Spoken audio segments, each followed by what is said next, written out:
Démontage et entretien de la PS5 après un an d'utilisation sans entretien.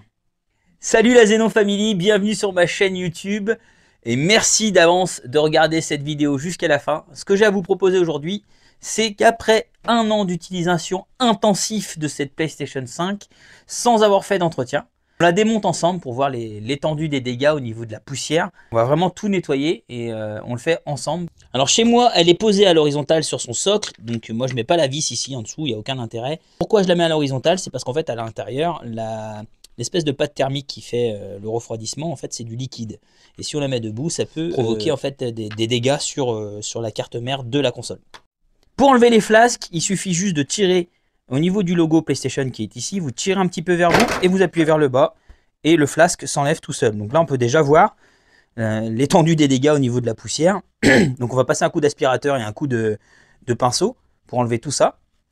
Et comme vous voyez au niveau de mes flasques, vous voyez très bien quand même qu'il y a énormément d'excréments de mouches. Parce que j'ai passé des coups de chiffon pour enlever la poussière par-dessus, mais j'ai pas été en mettre du produit.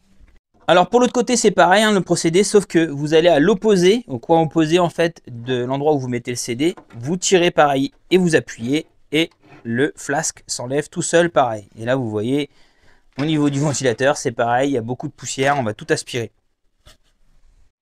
Alors là désolé pour le bruit de l'aspirateur mais j'ai un peu pas le choix de le faire, donc on va allumer et on passe un petit coup de pinceau comme ça en enlevant les poussières. Et avec l'aspirateur avant de démonter plus profond pour atteindre les ventilateurs.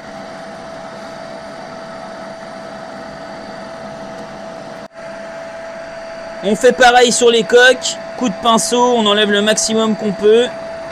On finira au chiffon tout à l'heure et au produit. Et même opération pour l'autre côté. Alors pourquoi j'enlève d'abord la poussière avant d'ouvrir? Moins il y aura de poussière à l'ouverture, mieux ce sera. Donc là pour démonter la grille de ventilateur, vous désécartez un tout petit peu le plastique en faisant attention de ne pas le péter. Et vous dévissez avec une empreinte Torx. La bonne, faut utiliser la bonne empreinte. Et vous faites ça sur les 4 vis.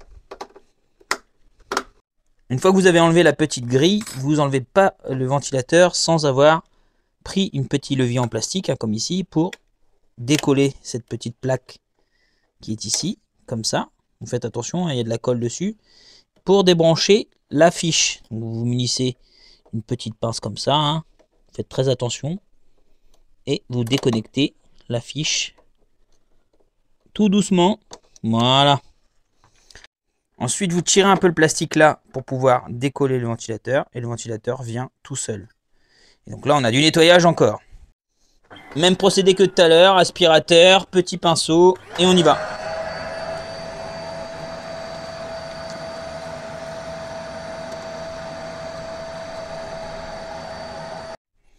Alors, faut bien insister sur le nettoyage du ventilateur. Pourquoi? Parce que quand la poussière s'accumule, ça provoque un déséquilibre.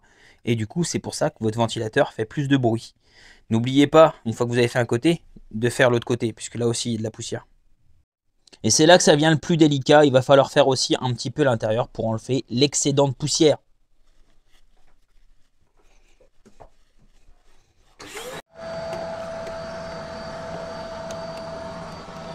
Alors la poussière peut aussi s'accumuler dans le radiateur. Il faut bien passer le pinceau à l'intérieur et l'aspirateur. Faites attention de ne pas vriller les petites lamelles ici. Donc faites très attention. Soyez sûr de vous.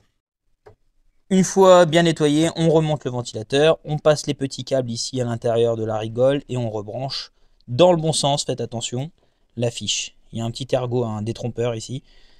Vous pouvez pas vous tromper normalement, mais il ne faut pas forcer quoi. Et ensuite, on remet le petit cache en plastique qui est ici, en espérant que la colle fasse encore son effet. Alors pour la grille, c'est pareil, on a un détrompeur ici, cette partie en fait excentrique, excroissance, vient au niveau des câbles. Vous ne pouvez pas vous tromper, mais il faut faire attention que cette partie-là soit au-dessus des câbles.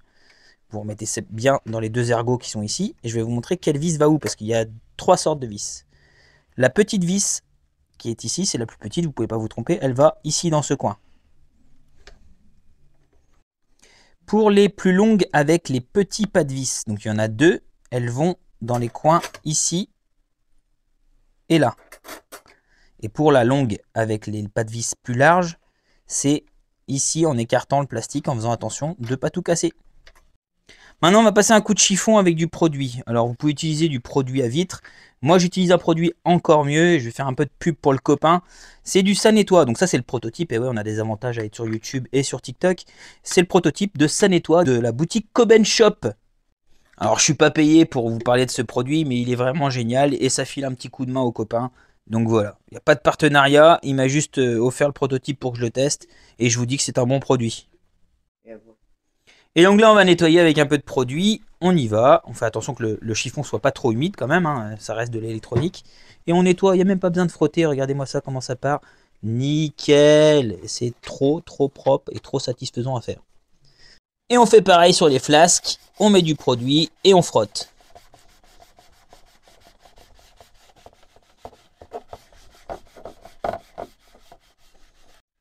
Et voilà, le produit a fait son effet, c'est tout propre, tout beau comme le neuf.